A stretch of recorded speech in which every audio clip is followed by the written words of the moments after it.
just wanted to say a few words ahead of this video because these videos come off the back of a huge lot of Eaglemoss Star Trek ships that I picked up recently.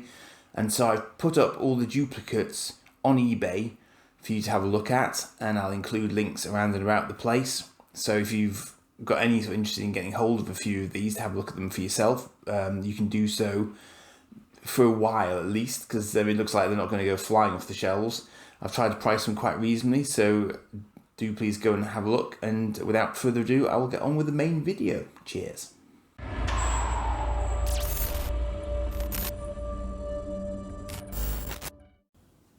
Now, I have a lot of examples of the Klingon bird of prey, and the version of it that I'm most fond of is the movie version from Star Trek 3, which of course is the version that we then go on to see in pretty much every single Star Trek series going, apart from Star Trek Enterprise, of course, being a precursor to the modern generation of Star Trek shows that followed Star Trek 3.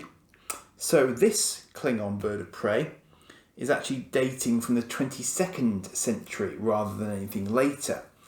And apparently there was some confusion around the bird of prey when it was introduced, because originally there was the thought that they were going to use Romulans in Star Trek 3, so it would have been a Romulan bird of prey. Now, I don't see that as a problem personally, because us calling it a bird of prey is a translation from the Klingon or the Romulan for whatever sort of attack vessel this is. So I just see it as the Romulans would call it whatever the Romulans call, a falcon or whatever in their language. The Klingons call it whatever they would call a falcon in their language. We've just translated it to a generic bird of prey type ship. So I don't really have a problem with that in terms of it switching from Romulan to Klingon and it being a completely different design as well, because clearly it is.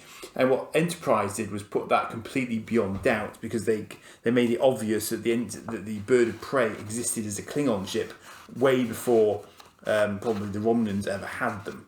Although actually, again, ironically, Enterprise would have then confounded that somewhat, because we do see a Romulan bird of prey in Enterprise. But anyway, this is the Klingon bird of prey in Enterprise. 8 disruptor cannons. It's absolutely crazy, but I do not dislike this as a concept, because it's a very standard thing with all Klingon ships that they might have a single torpedo launcher aft to try and sort of warn you off, but fundamentally they intend to attack first and ask questions later. Therefore, they put all their guns forward. Although this bird of prey does have a belly cannon.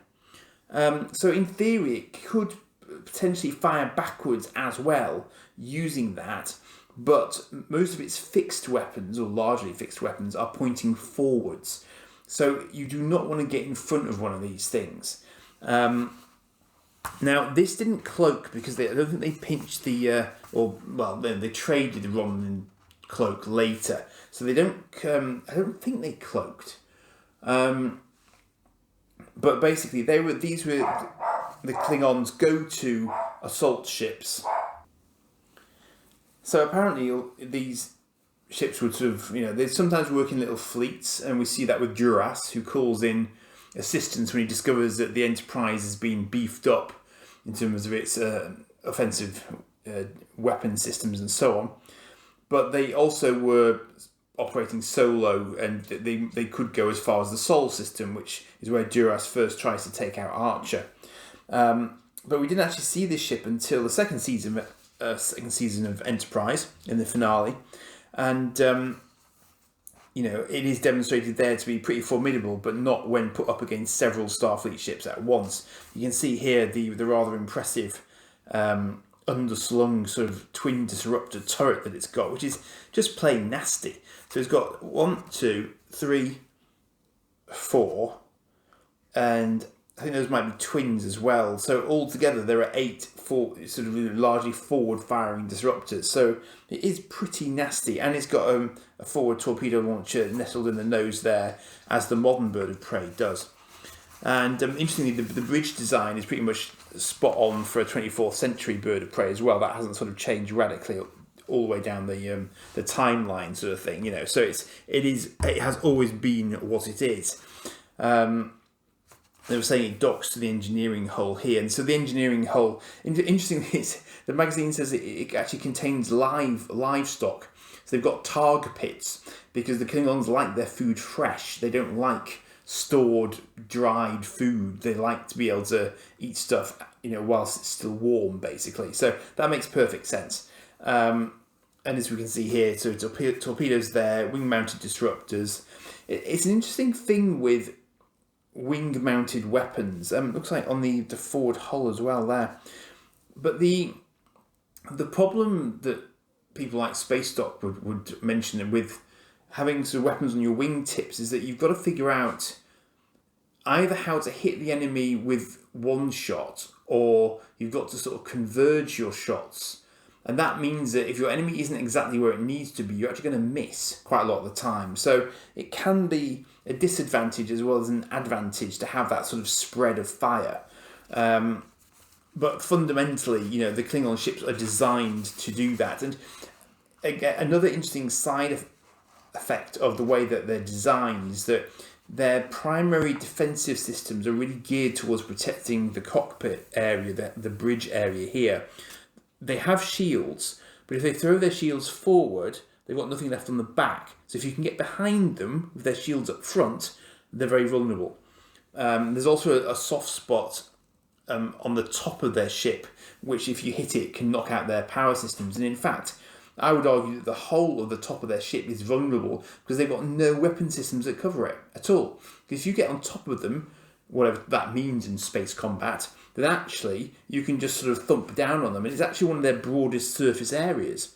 So they're actually quite vulnerable if you can get yourself into that position. But when you think about ships like the Federation ships, their phaser strips give them a massive field of fire.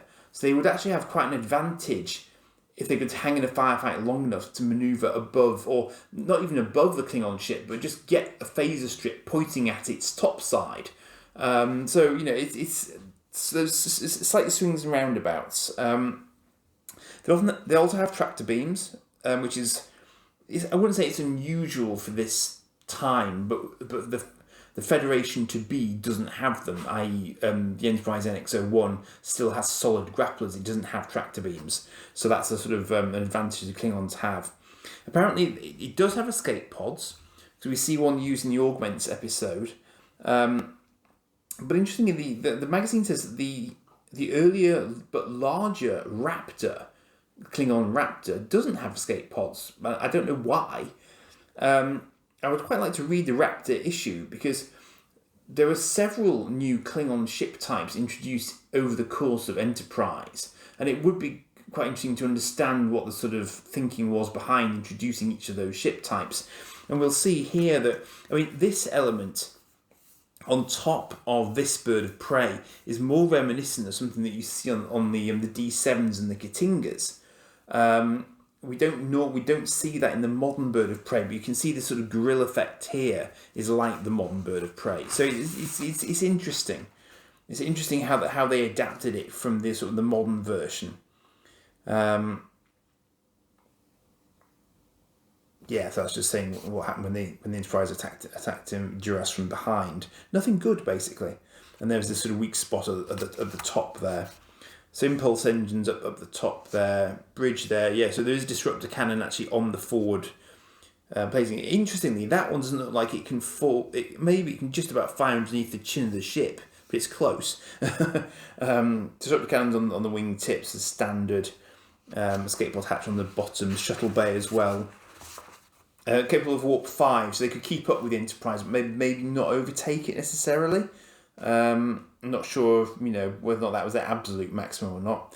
This is really interesting. This reminds me of a video that I've seen on YouTube where someone uses a ship that is clearly a bird of prey, but it's not a version of it that I've seen before. And I have wondered whether or not he's seen this and he based his design off this one. It's interesting.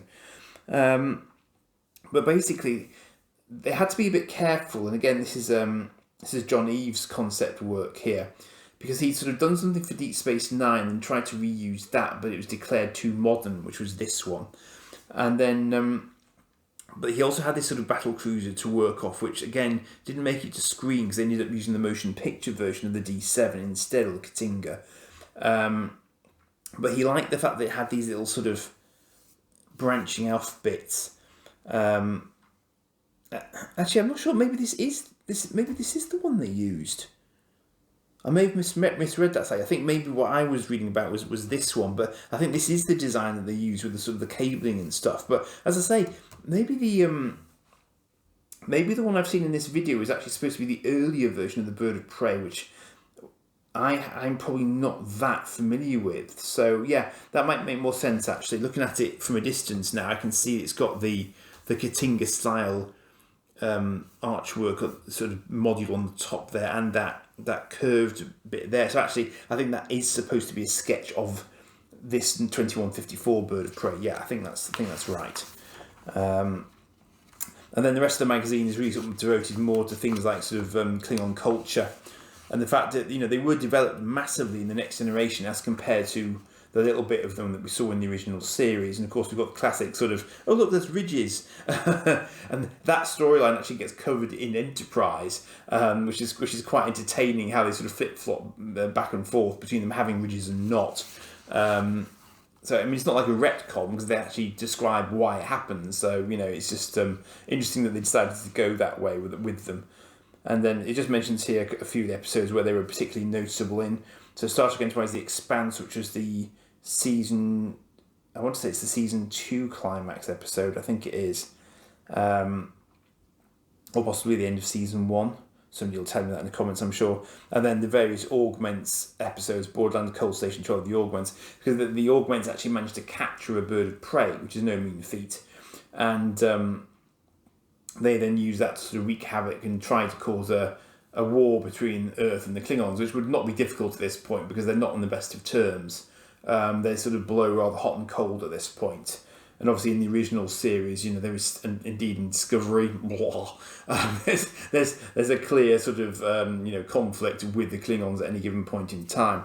So I was never quite, I couldn't quite convince myself whether or not I liked this ship, which is why I haven't actually had it before now. So this will go in my collection. But at the end of the day, it is a bird of prey, and I do like the birds of prey. And I quite like the fact that it's got a belly turret because I think that's unusual. But for the time, it makes perfect sense. So let's have a look at the actual model. Now, I have to say, bird of prey models terrify me because they've got these little plasticky wing-mounted disruptors, and they can break so easily. So every time I see one with them intact, I'm actually quietly impressed with the owner because it means that they took extremely good care of them. Because even now I'm terrified to actually take it out of its packaging. Because for some reason, when your brain knows that it's breaky, your brain then goes on to break it. Well, that might just be me, but so I'm terrified now just doing this. Because when you're filming it, it's going to go horribly wrong. I've already broken an ancient toy this week, and I've just done it again. What? Did that just... I didn't just do that. That came off by itself. See, I told you that would happen. Didn't I tell you that would happen? Except something completely different has snapped instead. I don't think that's snapped. I think I can plug that back in. Now, come on, bird of prey. Don't do it to me, okay? I mean, they've even put the disruptors right next to the really, really, really solid base as well. I'm actually wondering if gravity might be my friend here. If I tilt this up. Oh, God, it really doesn't want to come out. Oh. Okay, that was brave. Well, it's out. It's super, super ridiculously plasticky light, but it is out. That's crazily light. And it's got even more disruptor cannons that you can knock off left, right, and centre underneath it as well, which is lovely. But it is show accurate. You can't knock them for that. That is show accurate. They've got these often snap as well. It's a nightmare. But that looks like it'll actually slot straight back in. Let me just see if I can fix this on the fly. It's gonna break. I'm gonna break something else. I can tell. Alright, so will that just... Can I get away with that as a concept? Probably.